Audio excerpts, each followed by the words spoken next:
Hello and welcome to Kigali, Rwanda and the 2018 African Regional Conference. I'm joined now by Jean-Philbert Nsengimana, who is Special Advisor to SmartAfrica. Jean-Philbert, thank you for joining me. Thank you for having me. I was enjoying your talk on the opening plenary session this morning, Jean-Philbert, in which you discussed the importance of Africa striving towards a cashless future.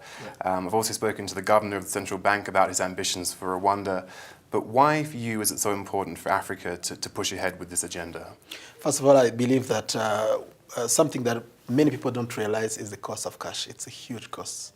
This morning, somebody talked about 1.7% of South Africa's GDP being spent on printing notes. But that's not where the real cost of cash is.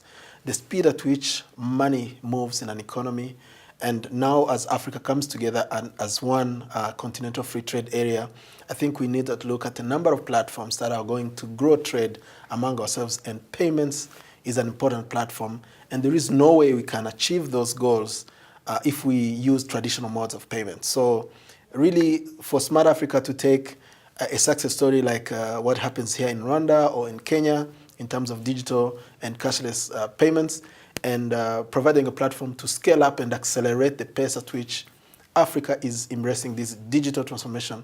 For us, it's very important. It will result into more intra-African trade. It will result into more savings, more efficiencies.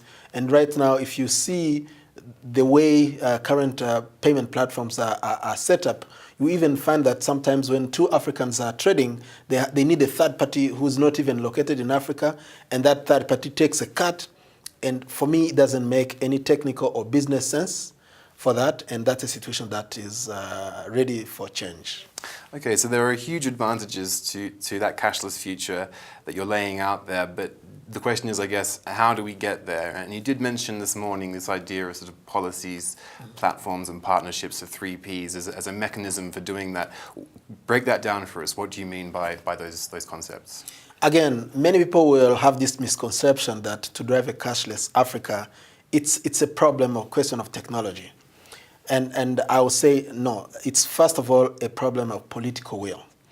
Whether people really are serious about breaking these borders and trading across. Because when the policies put in place an enabling environment, then the technology will always respond, and actually faster than people think. In fact, when policies and the regulations lag a bit behind, sometimes technology even goes ahead. I can tell you that Africa has today the technology platforms that are necessary to make that those cashless Africa happen. Whether you talk about connectivity, whether you talk about software platforms, even emerging technology like blockchain, all those, and what SWIFT does, all those are technologies which are ready to come as tools when the policies and the politics have provided the enabling environment for this to happen. So policies and the political will is, for me, the most important thing. Then comes the partnerships. This is not something that governments alone can do. This is not something that private sector alone can do. This is something that is driven by the innovative spirit of young people. Some of these, fintech innovations are coming from our own young people. So it's a partnership for everyone. Many people use the word ecosystem to sort of even bring the academia and others and other players on the table, which is very important. So partnerships becomes very important. And then finally, platforms. That's where technology comes in place. So I believe that there will be many competing platforms, many different technologies. Even people have started asking about interoperability. Today, when you take a country randomly in Africa, you'll find that they'll have many banks, many telecom operators. In many instances, you find that they are still operating sort of silos. I can send money from my wallet to someone's bank account or someone wallets across the mobile operator network. All those are bottlenecks which need platforms. Sometimes platforms are there, they are not used. Sometimes even the platform themselves are not well architected. But the platform question is not the most difficult, but certainly we need to work on those platforms. We need to show proofs of concept in different places of the continent. And we understand from a SmartAfrica perspective that driving continental-wide platforms that are going to help Africa trade better, faster, more efficiently, to help people cross borders, move digital identity platforms, trading platforms, financial services platforms. We understand that as our core business.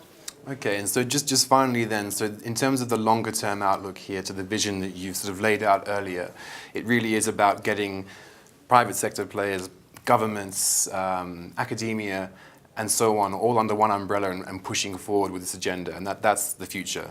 That's the future, and that's why I believe really what the heads of state came up in 2013 when they created SmartAfrica, not just as another international organization, but as a business platform that includes everyone, that brings together governments at the highest level. I may mention that probably SmartAfrica is one of the few organizations where you have a board of directors made of heads of state, joined by a private sector, sitting as peers together and really pushing the agenda in terms of what digital can do for this continent. We know that we've missed, the previous revolutions, agrarian, industrial, even to a certain extent, the third information revolution. But we stand at the cusp of the fourth industrial revolution, where things like big data, blockchain, Internet of Things, artificial intelligence, and are emerging as we speak globally. This is an area where Africa for the first time is not late.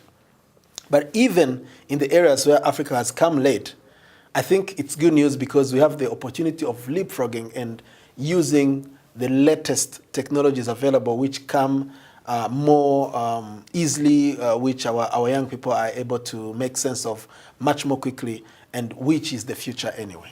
Okay, so it's a bright future for Africa. Absolutely. Jean-Philbert, thank you very much. Thank you. Thank you. Yeah.